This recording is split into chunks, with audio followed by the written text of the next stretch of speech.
La Antártica se conoce como el continente palpitante. ¿Por qué? Ya lo sabremos. Influye en la regulación del clima de Irlanda, en la floración de los cerezos en China.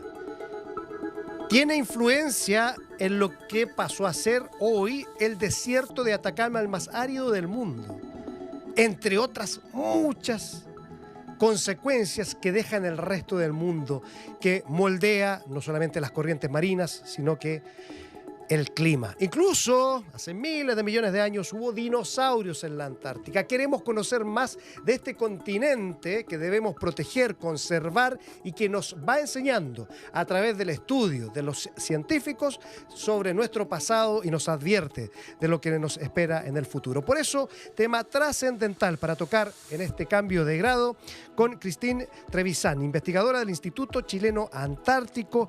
Ella ha sido jefe de base allí, graduada en Ciencias Biológicas, magíster y doctorada en Geología Sedimentaria. En fin, una mujer que sabe y que ha concedido el placer de tenerla aquí en Megatiempo. Christine, ¿cómo estás? Bienvenida. Buenas tardes, hola a todas y todos en todo Chile. Oye, nosotros acá en Santiago, tú estás en Punta Arenas. Estou em Punta Arenas. ¿Cuánto tiempo el inverno ahí? de Punta Arenas. Yo ya llevo 7 años en Punta Arenas. 7 años. ¿Y te has acostumbrado? Aquí- ¿De qué parte de Brasil eres tú? Yo soy del sur de Brasil, Porto Alegre, pero aquí ya me llaman de brasilianica. Juego entre brasileña y magallánica. Claro. Claro, Porto Alegre, en el sur de Brasil, casi en el límite ya con Uruguay.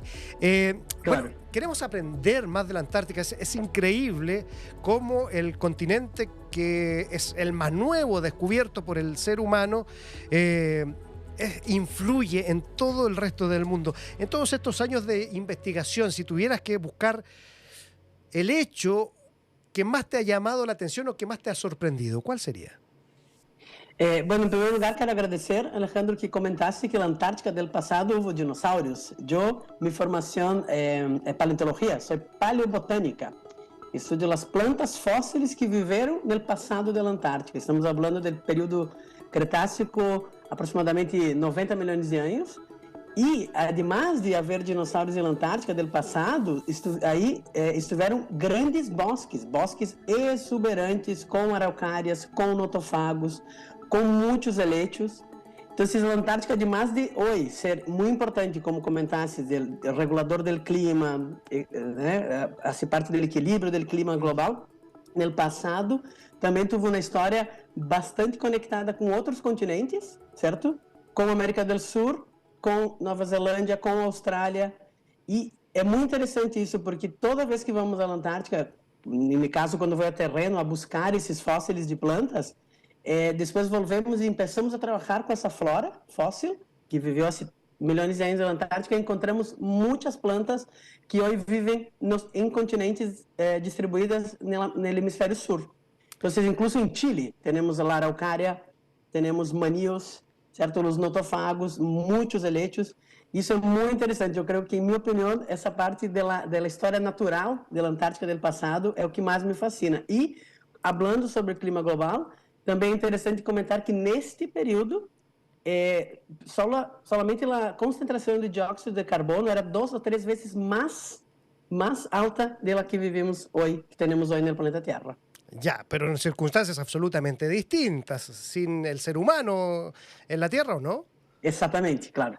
Certamente, esse é o que mais, esse é o mais diferente de todo. Nesse período não teníamos aún el ser humano, certo? Es increíble porque poco se sabe de la historia de la Antártica, creo yo. Se habla poco de la Antártica y la ciencia cada vez está logrando mejores resultados con estudios que nos sirven muchísimo, pero se habla poco de esto.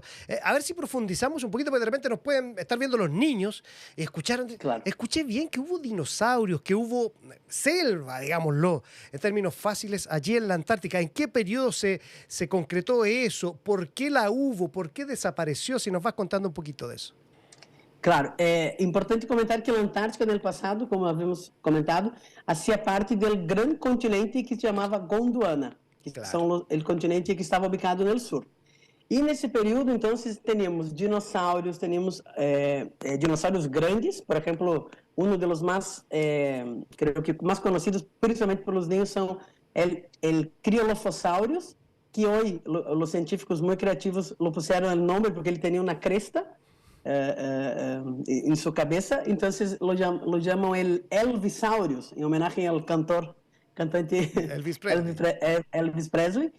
E, obviamente, a Antártica passa... Se tu vai pensar no passado, a Antártica tem uma história de 300, 400 milhões de anos, então ela sempre foi muito verde, certo? Por quê? Também tinha climas mais... há estudos que mostram que a Antártica tinha como 10 a 15 graus... essas temperaturas do passado eram 10 a 15 graus mais altas que hoje. Por quê? Principalmente porque estava conectada com outros continentes.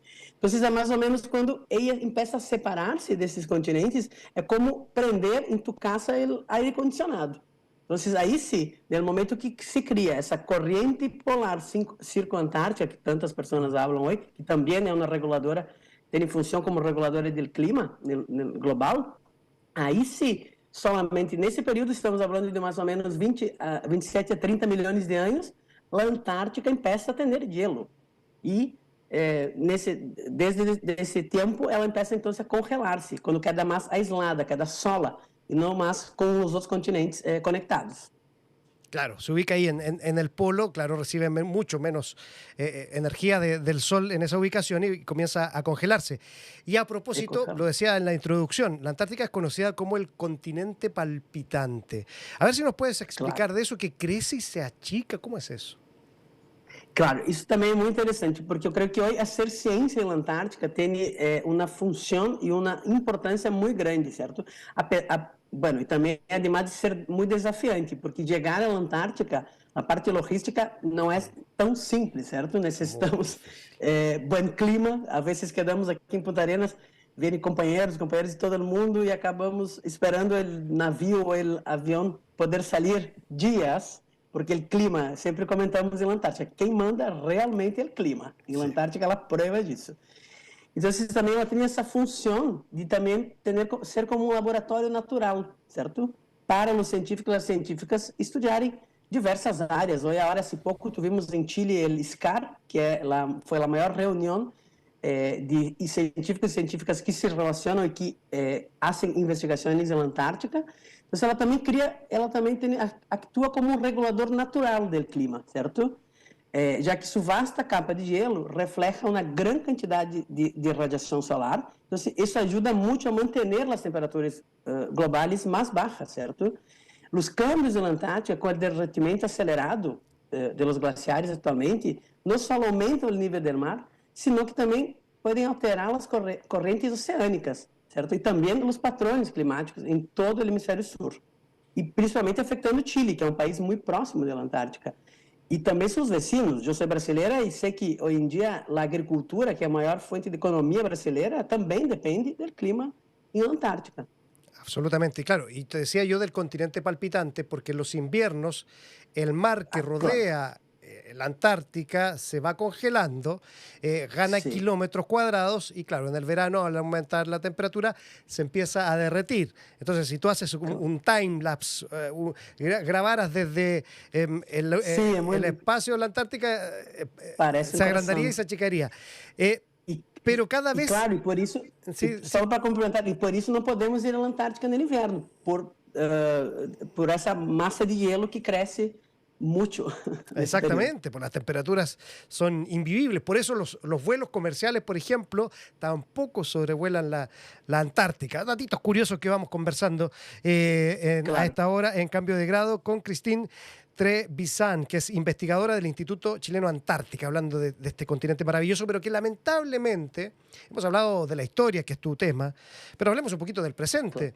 Está sufriendo las cada vez más intensas consecuencias del calentamiento global y ese palpitar del cual hablábamos hace unos segundos, que ganaba hielo en los inviernos, cada vez la masa de hielo que gana es menor, en fin. ¿Qué cambios has ido viendo tú que van más rápido de lo que debieran? Porque la vida cambia siempre y es parte del proceso, ¿no? Pero ¿cuáles cambios se están acelerando debido al calentamiento global? Principalmente é o derretimento de los glaciares, certo?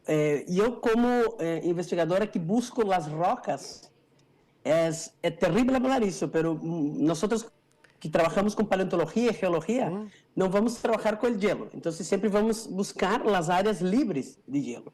E isso é muito triste, porque há anos fui a um lugar e depois volvi como 3 ou 4 anos depois.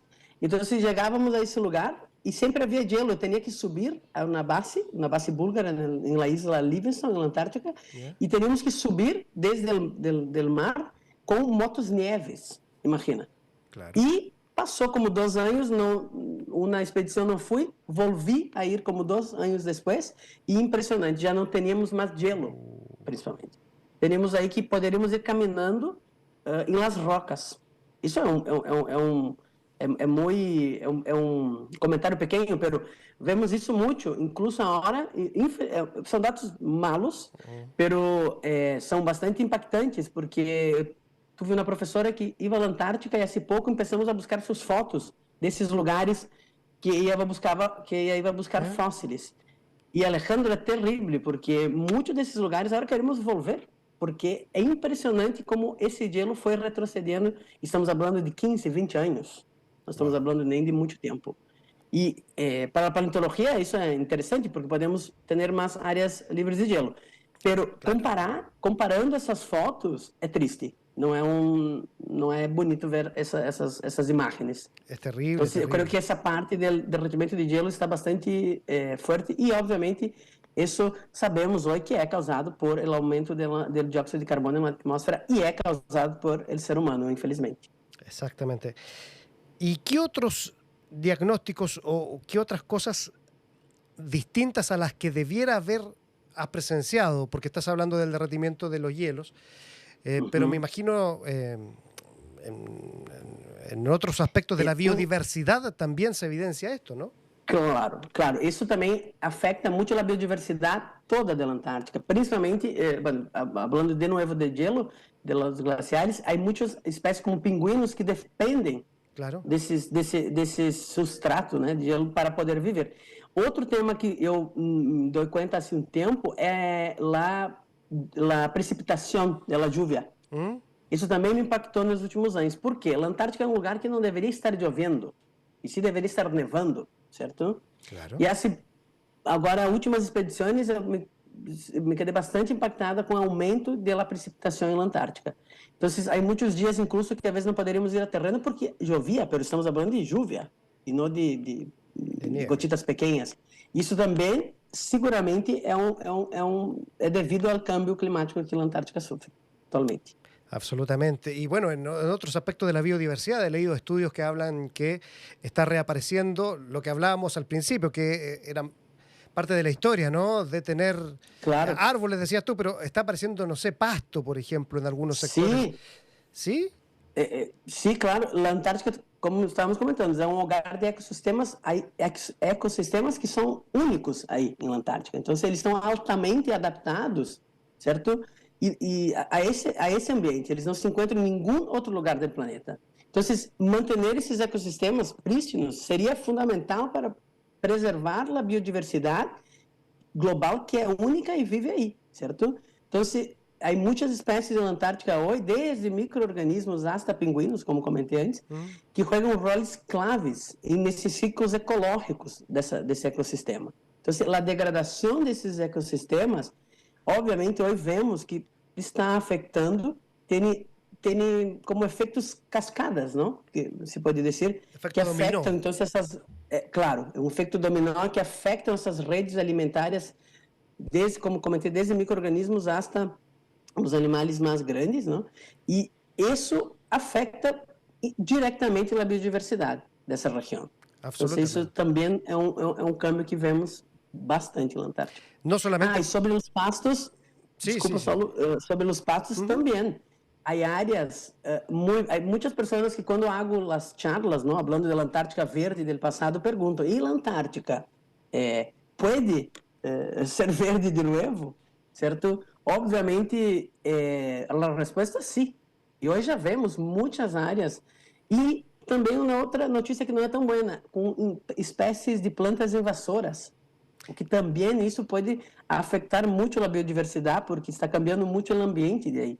Há espécies que podem ir competir com as nativas, quizá levar à extinção de algumas espécies nativas. Às vezes, há lugares que vemos, principalmente, obviamente, na Antártica não existem árvores, né? Existem duas plantas solamente, que é a Deschamps Antártica, que é um pasto, e o Colobanthus quitensis, que é o clavel antártico, que nós chamamos clavel antártico. E muitos musgos e líquenes. Obviamente, na sucessão do sistema, primeiro são os musgos que chegam, e já há muitos musgos. Então, tu tem como planícies inteiras verdes. E eu não tenho agora o dado, mas há companheiros científicos que já têm como esse aumento, mais de 50% já de aumento dessas áreas verdes. Porque também esse calentamento acaba que influencia, inclusive, a reprodução de algumas plantas. Claro. Que acabam se reproduzindo mais rápido por el clima. Estamos hablando de la Antártica, hablamos un poquito de la historia. Lo estudia Christine, paleoclimatología, la historia del clima, y a través de eso encontrar respuestas a lo que pasa ahora y conocer un poquito del futuro. Pero también estamos hablando de este presente. Claro, y yo te quería hacer el hincapié en eso, porque claro, cuando uno habla de la afectación o de los cambios en ecosistemas tan importantes como los de la Antártica, no solamente tiene que pensar en las especies endémicas que están sufriendo con estos cambios, sino que van a llegar otras especies que no estaban adaptadas para este clima, pero al ser un poco más benéfico, van a llegar hasta allí. Y cuando ocurra eso, puede ser catastrófico, ¿no? Seguramente, e não só plantas, eu comentei plantas, mas também já temos insectos que são invasores, e é complicado isso, porque muitas vezes também somos as pessoas que acabam levando esses invasores, não? Então, hoje também, principalmente aqui no Elinat, já nos preocupamos bastante com isso. Então, temos sempre como capacitações de pessoas que vão à Antártica, já temos alguns câmbios na roupa que vamos à Antártica. Quando tu entra nas bases, já ter como um lugarcito que tu pode limpar tus pés para que não quede como circulando com esses... Porque não adianta, há pólens, esporos que estão com nós outros. Claro, não contaminar. Então, há já preocupações com tudo isso. E também há um aumento bastante grande do turismo na Antártica. Assim, mais de 20 anos não víamos tantos barcos, tantos aviões que vão à Antártica. Hoje em dia já temos, eu não tenho números exatos, mas parece que já vão mais de 100.000 pessoas ao ano visitam a Antártica. E, obviamente, essas empresas também estão mais controladas hoje em dia. Uma empresa que vai, eu já estive em acampamento, e pude ver, isso foi um ponto positivo. Então, esses barcos chegam em Antártica, eu estava acampado em uma isla Livingston, na Península Antártica, e chegavam essas pessoas, e essas pessoas, então, primeiro baixam os guias, então, eles fazem um caminho, certo? Um pequeno caminho, e as pessoas não podem sair desse caminho. Né? Elas têm que seguir aí o guia. Isso é um ponto positivo, porque antigamente, obviamente, não havia tanto controle assim. Mas hoje, com o aumento do turismo na Antártica, há que preocupar-se com isso também. ¿Cierto? Sí, y a propósito de eso, ¿cómo has visto el tema de la contaminación? Todos estos barcos que llegan, la gente, ojalá tome sus desechos, tome su basura y se la lleve por donde mismo llegó. Ojalá sea así y apelamos a eso. Pero también, más allá de esa contaminación que puede llevar el turismo, la contaminación del mundo debido a las corrientes oceánicas, en fin, todo está llegando allá, y también del aire. O sea, ya hay microplásticos en los sectores más recónditos del mundo. ¿Cómo has visto esa situación, la situación de la contaminación en la Antártica?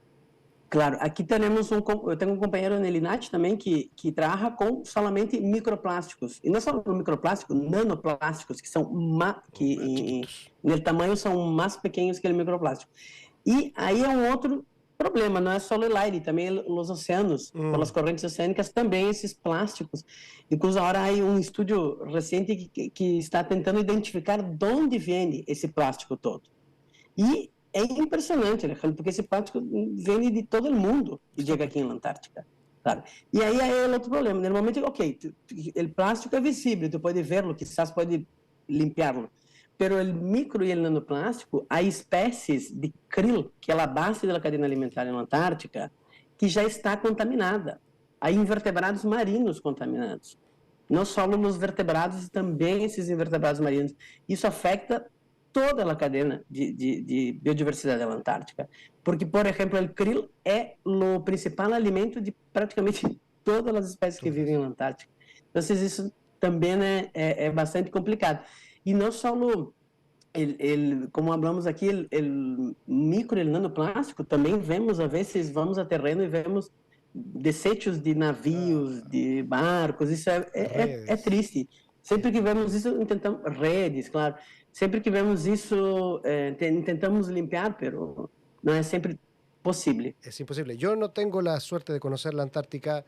Lo más al sur que he ido es Tierra del Fuego, pero al ser igual cerca, un lugar igual remoto, y tú ves cantidad de botellas, de desechos de navíos, de pesqueras, en fin.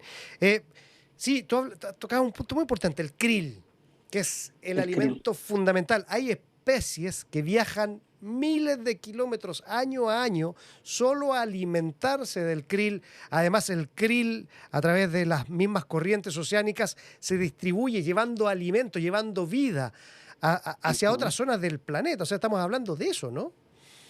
Sí, y también hoy, por suerte, también hay algunos órganos, hay el CAMLAR, que es un grupo de científicos también, que solo se dedica también a eso, porque hay países que pescam o krill. Então, hoje em dia, há como um controle e também há como esses países já não podem simplesmente chegar e pescar em todas as áreas.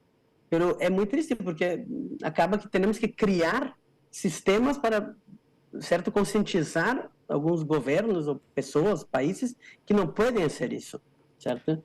E o krill, atualmente na Antártica, é sim a maior fonte de alimento de praticamente toda a vida animal que existe na Antártica. Então, hoje em dia, sim, já há países que têm que controlar essas pescas, já não se pode simplesmente chegar e pescar, há controles, há lugares, incluso o INAT trabalha, tenho alguns companheiros que trabalham com a AMP, que são Áreas Marinhas Protegidas, junto com a Argentina também, para poder, um dos objetivos mapear esses lugares e tentar preservar. O objetivo principal é observar el krill. Sí, bueno, hay un proyecto que ojalá se concrete, que está liderando Max Bello, un gran defensor del océano en general en el mundo, que es que se declare zona protegida todo el mar que circunda la Antártica. Es un sueño que ojalá se pueda... Chile tem papel muito importante, porque imagina, são mais de 7.000 quilômetros, se não me equivoco, né, de costa, e incluso há outro projeto muito interessante que o INAT lidera, que é uma rede de sensores sobre o câmbio climático. Sim. E também é muito interessante porque Chile tem essa longitude, então a ideia é instalar sensores desde o norte de Chile, e são mais de 27, creio, sensores. Hoje em dia, na Antártica já estão instalados, eu creio que entre 5 e 7 sensores. E esses sensores se pode acessar em uma página que tu tem o clima em tempo real. Então, esses tipos de projetos são muito importantes. Por quê? Porque nos permitem monitorear essas áreas, não só do krill, como também do câmbio climático. Então, eu creio que hoje também vivemos um momento da ciência que é muito interessante, que é monitorear. Sempre estamos falando essa palavra. Vamos monitorear. Por que é importante? Para quê? Também, quizás no futuro, criar novos modelos, certo, climáticos de conservação. Então, conhecendo, quanto mais conhecemos, eu que sou paleontóloga sempre digo, quem não conhece a história, o país ou o local que não conhece a história acaba quedando sem identidade, certo? É sempre importante conhecer não só a hora e sim o passado, porque podemos prevenir o futuro. Absolutamente, sí, interesantísimo eso de la red de monitoreo. Hace un par de años que se concretó, me tocó participar de algunas reuniones de eso. Y a propósito de eso, el rol de la ciencia, ¿cómo lo estás viendo? Las mujeres también, muy importante, en tu caso representadas como investigadora del INACH, el rol que han asumido las mujeres y también la ciencia en conocer más de la Antártica y prepararnos para conservar esta biodiversidad única. ¿Qué te ha parecido eso? Isso é muito interessante também. Por exemplo, eu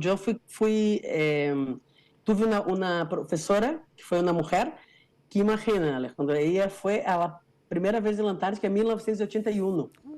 E me acordo que ella sempre contava, ella foi, era como uma expedição, não sei, era como 12, na época 12 ou 13 brasileiros, e ella foi a primeira, juntamente com uma outra professora, mulheres na Antártica.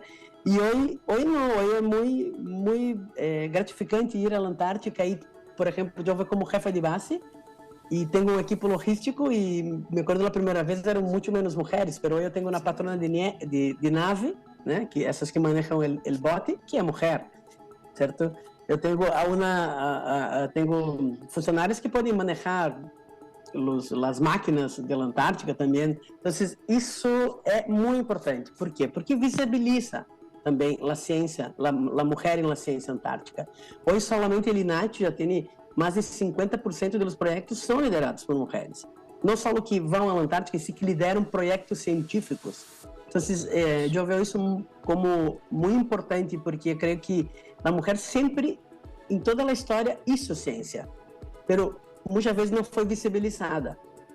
Eu creio que esse foi o maior problema da história da ciência, porque hoje, às vezes, eu vou buscar a história e me dou conta que a mulher sempre participou da ciência, sempre hizo ciência. Mas, obviamente, nos últimos anos, tem mais visibilidade. E na Antártica, hoje em dia, sim, é gratificante ir como jefe de base e também poder trabalhar com outras mulheres na equipe logística, que antes, estamos falando de que 10 anos atrás, não havia uma mulher patrona de nave, por exemplo. Os próprios militares, então não havia mulheres no buque da Armada, mas hoje em dia já podemos ver e trabalhar juntos, sempre é muito bom. Muy gratificante. Y el rol de Chile en la investigación de la Antártica también, bueno, a través del INACH, que decir, lideran siempre los estudios, la conservación allí, pero ¿cuál es tu punto de vista respecto a eso? El rol de Chile en la investigación y la conservación de la Antártica. Claro, bueno, el Chile aún tiene un papel muy importante, porque además de ser parte del tratado, también reclama territorio, ¿cierto? Entonces, yo creo que la conservación de la Antártica hoy es vital, ¿no? Es un continente que, además de toda esa importancia como regular el clima, aún tiene la conservación de la Antártica es crucial y muy importante, no solo para Chile, para como todos los otros países. Claro. ¿Cierto? El INACH também tem uma importância super grande, porque também temos colaborações com muitos outros países, certo? E o Chile como um país, como porta de entrada da Antártica também. O Chile hoje faz esse papel de, entre os 5 países que estão cerca da Antártica, tem como um dos principais países de porta de entrada da Antártica. Hoje, são 27 países, programas científicos antárticos que passam por Punta Arenas hoje. Fundamental. São 27.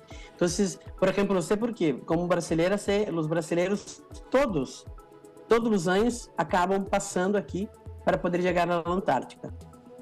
Exactamente. Y el INACH juega un rol fundamental en esto. Hemos hablado de todo un poquito. Se pasa así de rápido el tiempo aquí en Cambio de Grado. Claro.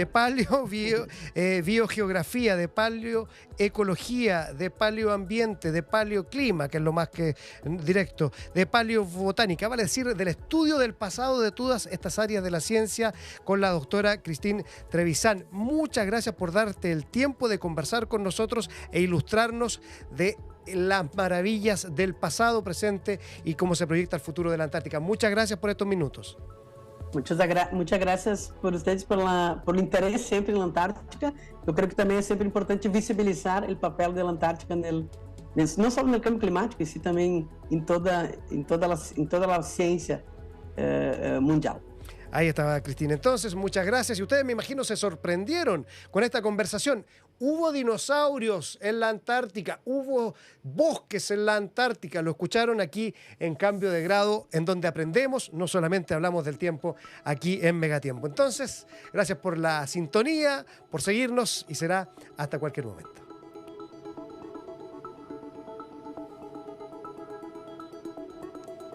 Estamos viviendo una